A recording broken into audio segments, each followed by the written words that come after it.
Matthew Monahan from Palo Alto, California. Mr. Buffett, Mr. Munger, first of all, I want to thank both of you for so freely sharing your wisdom and knowledge over the years. Even though we've never met in person, I consider you both to be close personal mentors and attribute your teachings and philosophies to any success I've had in business so far. So thank you. Here's my question.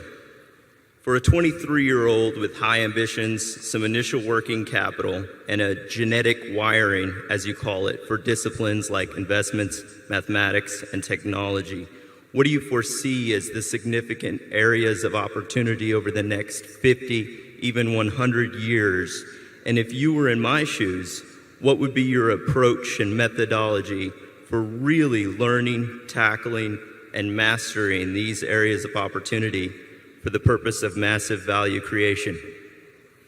Well, I remain very, and frankly, when you get the chance to talk to somebody like Lorimer Davidson, as I did when I was 20 years old, I probably learned more from Lorimer Davidson in those 4 or 5 hours than I learned in college, with the exception of learning some accounting and 1 or 2 subjects like that.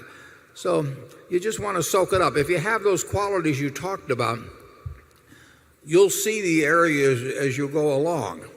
I mean, Charlie and I probably, we've made money in a lot of different ways, some of which we didn't anticipate, when we were 30 or 40 years ago.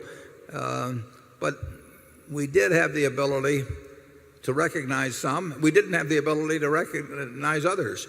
But we did know when we knew what we were doing and when we didn't. And we just kept looking. We had a curiosity about things. You would know at a time like the long-term capital management crisis, for example, that there were going to be ways to make money. I mean, they were going to be out there, and all you had to do was just read and think 8 or 10 hours a day, and you were going to cover a lot of possibilities, probably a very high percentage of them good and some of them sensational.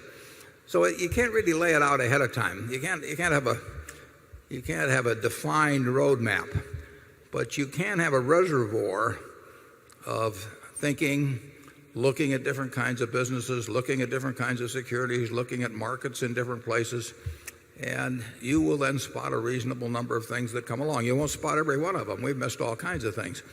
But the biggest thing, too, is to have something in the way you're programmed so that you don't ever do anything where you can lose a lot. I mean, our best ideas have not been better than other people's best ideas, but we've never had a lot of things that pulled us way back. So we never went 2 steps forward and 1 step back. We probably went 2 steps forward and a fraction of a step back. But avoiding the catastrophes is a very important thing, and it will be important in the future. I mean, you will have your chance to participate in catastrophes. Charlie? Yeah, and of course the place to look when you're young is in the inefficient markets. You shouldn't be trying to guess whether one drug company has a better drug pipeline than another. You want to go, when you're young, someplace that's very inefficient.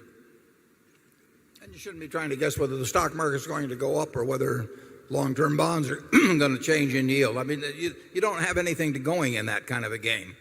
But you can have a lot going in games that very few people are playing, and maybe where they're even got their heads screwed on wrong in terms of how they're thinking about the subject.